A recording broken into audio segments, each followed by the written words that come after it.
that I might say something about a bishop. There's a verse in Timothy that says something like it's an honorable thing if someone desires to be a bishop. And then he goes on and gives all the criteria. And I don't know that I ever desired to be a bishop. In fact, that word has always been a bit uncertain and frightening to me. I know that if you have other translations or contemporary ones than the authorized version or the King James, it will say overseer instead of bishop. I have been an overseer in the past, but somehow then I didn't think of it as bishop. Now it's a little frightening. But LMC, who we have joined as the South Central Conference, now we're calling it the South Central District because LMC has districts, still uses the term bishop. And I was just reading the other day of their reasons for doing that. Some of it has to do with tradition, and some of it has to do with their sense of the importance of the role of leadership in our churches.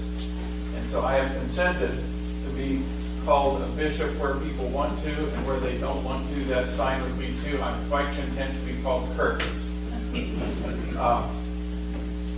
But it's an interim role for me, and the district is going to be beginning, and you will be hearing and you will be called to prayer with the district as we will be discerning probably 3 or 4 persons because of both the geography and the number of congregations in our district. We will probably be identifying 3 or 4 persons who will serve as bishops in the district. I didn't intend to say much about that. Since you indicated I might, I will say that much. I appreciate a chance to be here at Spring Valley. I was asked, have you ever been here before? And the answer is yes, but it's been a very long time. I grew up in Heston.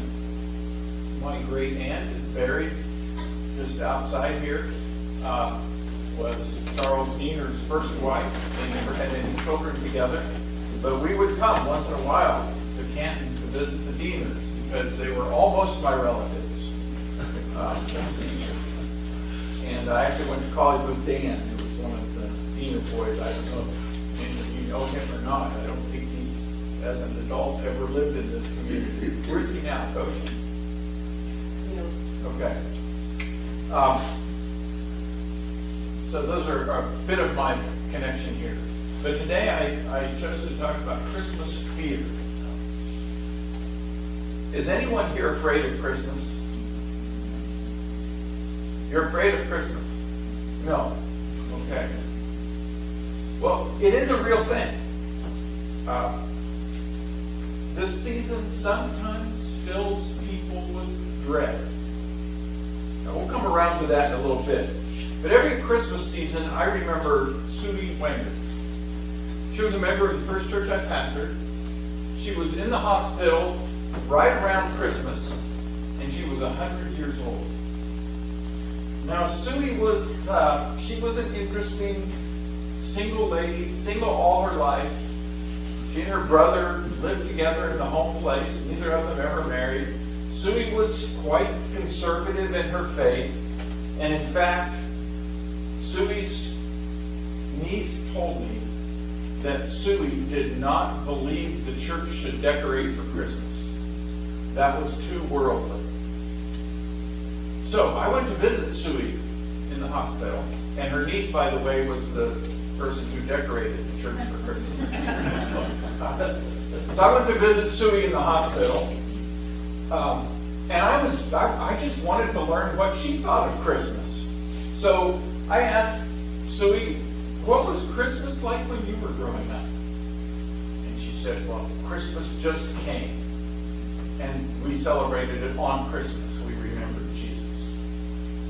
But then she gave me this thing that I remember every Christmas. She said, you know, I think now we pretty well have Christmas worn out before it ever gets here. And I said, Sudie, you're right. We've made something so different about it. I've always appreciated that. I always think of it as Christmas comes. But back to the question, are you afraid of Christmas? There really is a name for the fear of Christmas. It's called Christoheniotikophobia. 20-some letters. Christoheniotikophobia, the fear of Christmas. They say it's often caused by some early traumatic experience surrounding Christmas that someone has had, oftentimes in childhood, but it can actually also happen in adulthood. It may at first seem funny to think about fear of Christmas, but actually, if that's you, or if you know someone who really has a fear, a phobia about Christmas, it should probably be explored with a pastor or a counselor. But on a more positive note, maybe, one source said that there are 365 places in the Bible that it says, fear not. That's one for every day of the year, unless it's leap year, and then I guess we can be fearful on one day. Fear not. Another source said that fear not is a command, and it is the command that is most often repeated in the Bible. 365 times the Bible says, fear not. If fear not is a command, how often do you miss the mark? How often does fear motivate you? And if it's a command, and if you miss the mark, and you know anything about the word sin literally means miss the mark. So if we are overcome by fear, or in some way fear causes us to do something that would not be appropriate for a follower of Jesus or a child of God, then we have missed the mark and we have violated the command that is most often in the Bible, fear not. Well, what's that have to do with Christmas season? When you think of fear not, what do you think came to my mind when I thought about fear not in the Christmas season? Anybody want to guess? One text might have given you a little clue. There were in the same country shepherds keeping watch over their flocks by night. Lo, the angel of the Lord came upon them, and the glory of the Lord shone round about them. And they were, in King James, sore, very afraid. And the angel said unto them, fear not. Behold, I bring you good tidings of great joy, which shall be to all people. Passage that we heard. So, one of the things I thought about fear in Christmas was the shepherds, who were told, fear not. Now, if you're familiar at all with the story of angels appearing in the Bible, what is the first thing that an angel always says when it appears? Fear not. Because angels apparently scare us. They don't know that I've experienced an angel interrupting my life. I have had God interrupt my life in a variety of ways, but not by an angel, at least not at this point. But I thought of a second thing when I thought about fear of Christmas. There's the shepherds. Anybody want to guess what the other Christmas fear thought that I had was?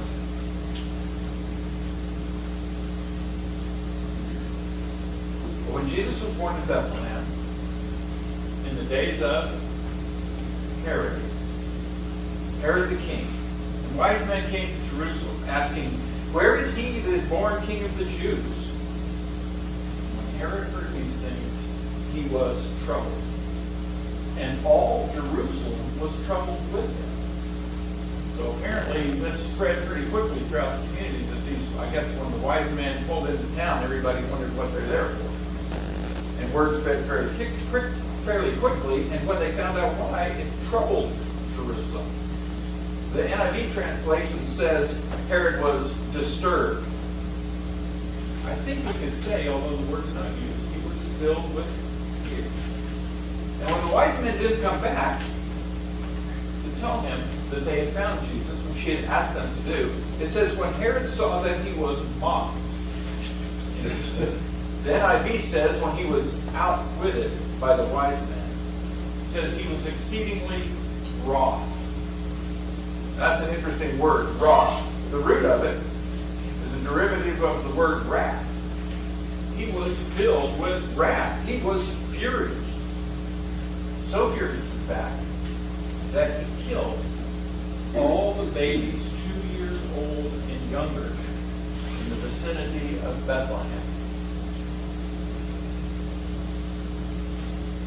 Fear can be a root cause of some very sinful behaviors.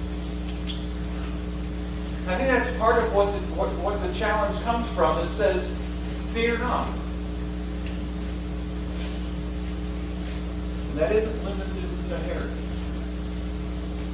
Fear has resulted in innocent people being killed when they've gone to knock on somebody's door to ask for help.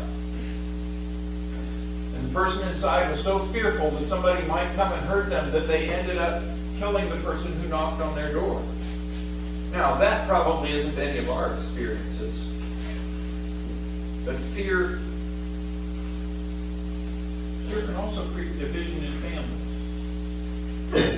There's the fear that my brother or my sister or somebody in my family might take advantage of me. We particularly hear of that when estates are being settled, and there's a fear that one member of the family is going to get more than the others, and it creates terrible divisions. We fear what might happen in the future, and it can cause even Christians to act unloving and unfaithful. I'll put this in an interesting way. I fear that our fears about being a leader of our country in the future has caused Christians to treat each other unloving. And I'm not claiming which side's right and which side's wrong, but just that our fears can cause us to be unloving. Because of what we fear might happen, if what somebody disagrees with us about might happen, and they might be right and we might be wrong, or we might be right and they might be wrong. Fear is at the root of much selfishness and much greed. One of the most well-known and beloved verses in the Bible about fear starts like this. Yea, though I walk through the valley of the shadow of death, I will fear no evil. For thou, God, art with me. The valley of the shadow of death. What's David talking about? Spend some time in Sunday school with David today. He's the one that writes, Yea, though I walk through the valley of the shadow of death. What can we learn? Well, before I tell you about David, I'll tell you about Mr. Charles. Mr. Charles had started attending church, the first church that I pastored. He'd been convinced to begin attending by a member named Dorothy, and I had no idea where Dorothy met Mr. Charles. But Mr. Charles was in some way a troubled man. He had begun attending. He sat, I think he was sitting back a couple rows, this side over here.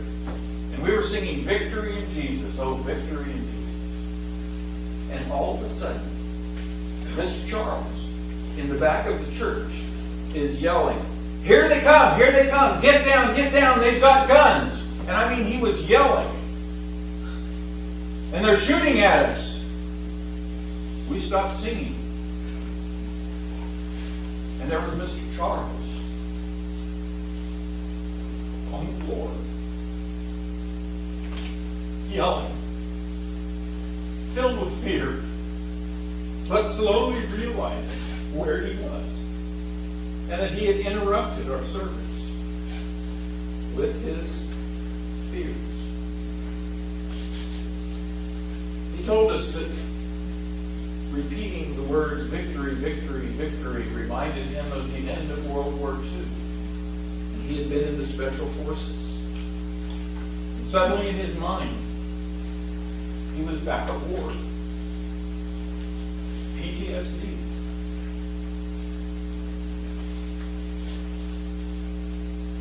my most significant experience so far in life had PTSD. He was so embarrassed that he said he wasn't coming back to church.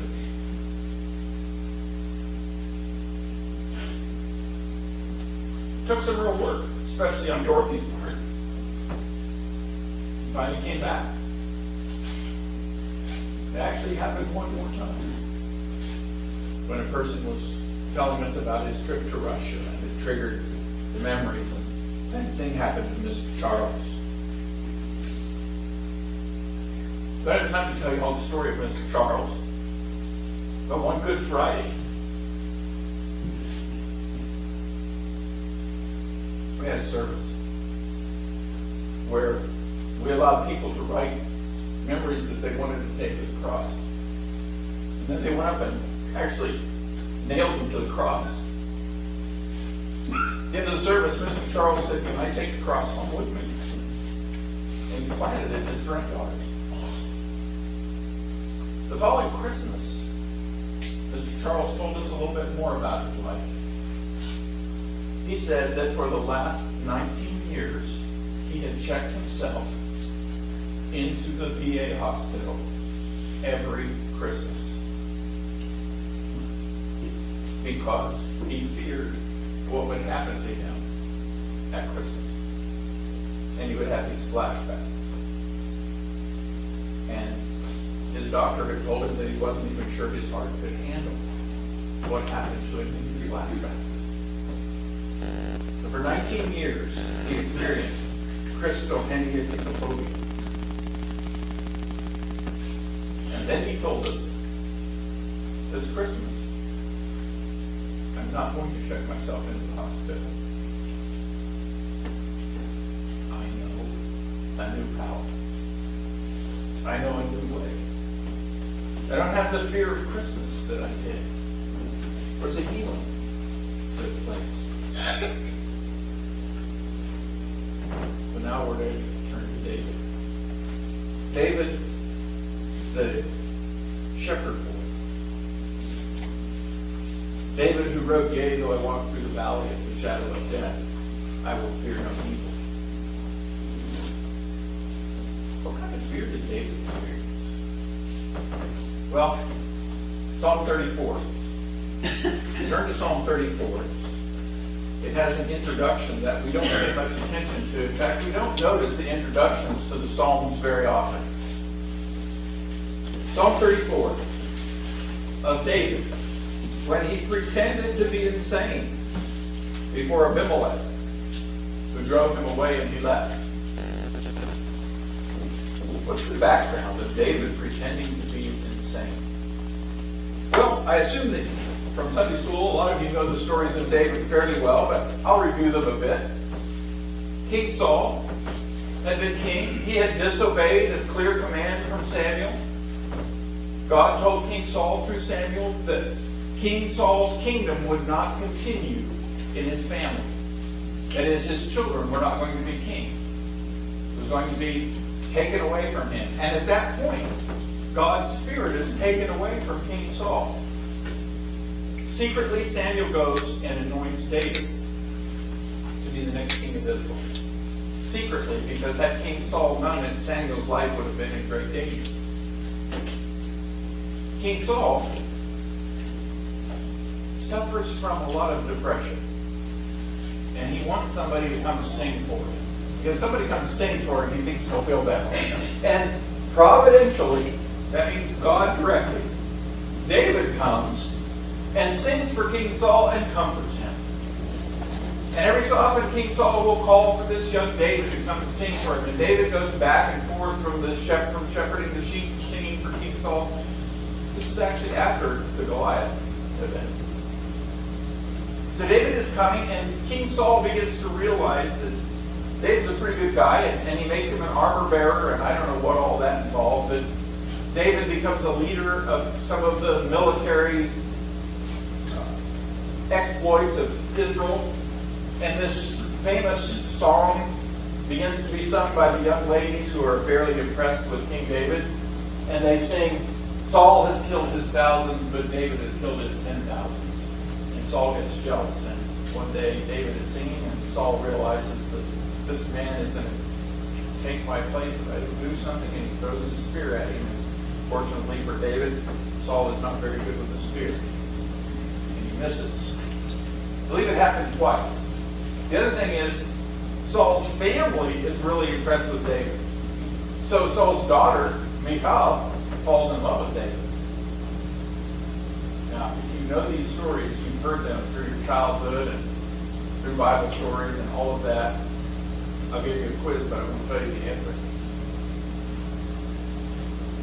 King Saul offers David his daughter Michal as a wife, but he puts a price on it. And if you know that story, you know the stories of David well. And I won't tell you what the price is, but if you don't know, you'll be pretty surprised when you find out. So, and if you're chuckling, you know the answer. So anyway, Michal ends up marrying David, and she protects David from Saul's soldiers who come to catch David, and puts an idol in the bed. I wonder what an idol was doing in her house, but she was not a very good wife later on. But she protects him. Jonathan, Saul's son, who's normally would become the next king, becomes the best friend of David and protects him. And Saul throws his spear at Jonathan, his own son, when he finds out that Jonathan is protecting him. So King Saul comes to hate David. He pursues David. David has a chance to murder King Saul 2 times. And he doesn't do it. The reason he doesn't do it is because he fears the Lord more than he fears King Saul. And he knows that murder would not be the appropriate response. So David is fleeing King Saul, and we find out how fearful David is when David flees to Philistine territory. He's been hiding out in Judah, and he becomes so fearful that he flees into Philistine territory. These Philistines are the people who David has fought against and killed many of their soldiers. So he must be very fearful if he goes to enemy territory. While he's in the enemy territory, some of the soldiers of the king in Gath, and this is actually what would be Gaza now, some of the soldiers capture him. They recognize that this is David, this is our enemy, and they capture him and they take him before the king. When he gets there, we are ready for Psalm 34. David, when he pretended to be insane before Abimelech. So when he comes in before Abimelech, he is acting crazy. It's a strategy that I think God gave him. And he's muttering and yelling and just acting crazy. His hair, you can imagine, is just all in chaos, and his beard, and he has spittle drooling down his beard. And he tries to scratch his name in the door as he comes in. And I love what the king says. The king says, "Don't I have enough crazy, insane people in my own country that you're bringing me another one?" And he sends him away. And then David writes Psalm 34. I will extol the Lord at all times. His praise will continually, always be on my lips. I will glory in the Lord. Let the afflicted hear and rejoice. Glorify the Lord with me. Let us exalt his name together. I sought the Lord, and he answered me. He delivered me from all my fears. Those who look to him are radiant. Their faces are never covered with shame. This poor man called himself a poor man. This poor man called, and the Lord heard him and saved him from all his troubles. The angel of the Lord encamps around those who fear him, and he delivers them. I thought we were supposed to fear not. And now it says, fear the Lord. In fact, verse 11 says, listen, my child, and I will teach you the fear of the Lord. What are our fears that we need delivered from? Are there fears that ever cause us to react in ways that may not be right? David talks about those. In verse 4, I sought the Lord, and He answered me, and He delivered me from all my fears. The Hebrew word is megarah. Do you know any English words that the exact same word means two things that are unrelated? Think of anything like that? See. See? Yeah, you can see something or you can be at the seaside. You can see it or you can drown in the sea. Okay, that's a good choice. Yeah. We have words like that. Asked one other place and the person said rifle. Well, that's interesting. I can rifle through the pages of the Bible, or I can take a rifle out after the deer. Well, this word, megarah, sometimes it's translated fear, but it can also be translated barn. What do a barn and fear, they have anything in common? Sometimes it's interesting when you chase back through words, because in older times, your barn would have been where you stored up your wealth. If you were fearful about what was going to happen in the future. Jesus, in fact, tells a story about a man who tore down his barn to build bigger barns because he had so much wealth he wanted to store it away. And of course then, when the barn was done, he died and somebody else got his wealth. That's human fear. What kind of fears can cause us to act in poor ways? Our fears, as I said before, can cause us to distrust other members of the family. Our fears can cause us to be extremely selfish, to not be able to give to the needs of our brothers and sisters because we're so worried about what might happen in the future. Those are human fears. How do we overcome them? Fears would certainly seem like they should have been a part of Job's life. Everything was taken away. And you know what Job said? The Lord giveth, and the Lord taketh away. Blessed be the name of the Lord. Our son gave a speech his senior year in high school to the rest of his classmates, and he entitled it, Don't Watch Commercials. And his message, you just asked about the other day, he didn't even remember it very well. His message to his classmates was, don't watch commercials because they're intended to make you anxious and worried and fearful so they can sell you something. The world wants us to be anxious and fearful so that we buy this and try that. And how do we overcome those fears? How do we secure our future? What does David teach us? Who delivered David? The human fears of Megarah. But the word in verse 8 and verse 11 is not Megarah.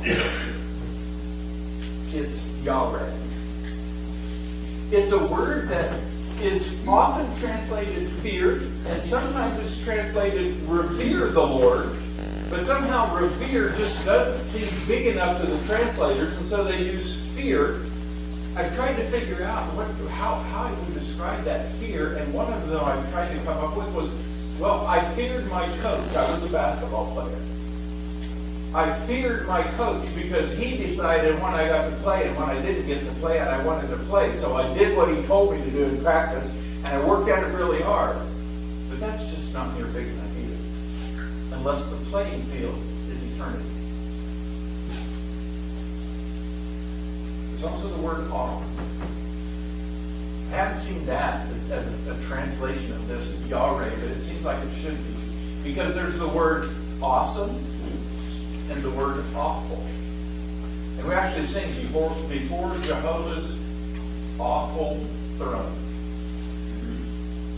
We are filled with awe. The one who sits on the throne controls our future.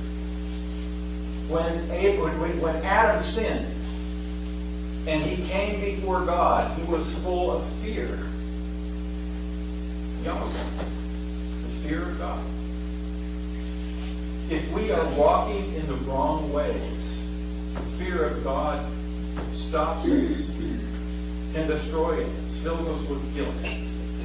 But when we have come under the grace of God that's in Jesus Christ, there's still a fear of God that is completely different. It is the kind of fear that it says, if I hold in reverence and awe and fear the Creator of the universe, who knows me and has invited me into His presence and to bring my concerns before Him through Jesus, there is nothing else that I need fear. In the 8th chapter of Romans, there are 5 questions at the end of the chapter. I remember my Romans teacher saying they are 5 unanswerable questions. There is no answer to them. The one I like best, if God is for me, who can be against me? There is no answer. That's the kind of fear that Yahweh, the word, means. And it's a little poetic. I don't know how it is in Hebrew, but it's the Yahweh of Yahweh. Yahweh being the name of God. The fear of God. David writes, taste and see that the Lord is good. Blessed is the one who takes refuge in God. Fear the Lord. Fear Yahweh, you His holy people. For those who fear Him lack nothing. Doesn't mean we have everything we want. It's just there's nothing that can overcome us. If God is for us, who can be against it? Fear the Lord, you His holy people. For those who fear Him lack nothing. In verse 11, come my children, listen. I will teach you the fear of the Lord. This Christmas season, as we consider that awesome, that event, for which the shepherds were told, fear not, and Herod was so full of fear that he committed murder.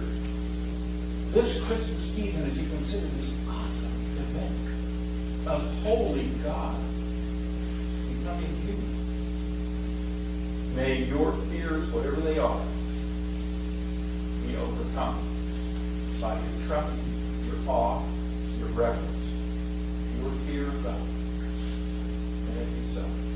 Amen.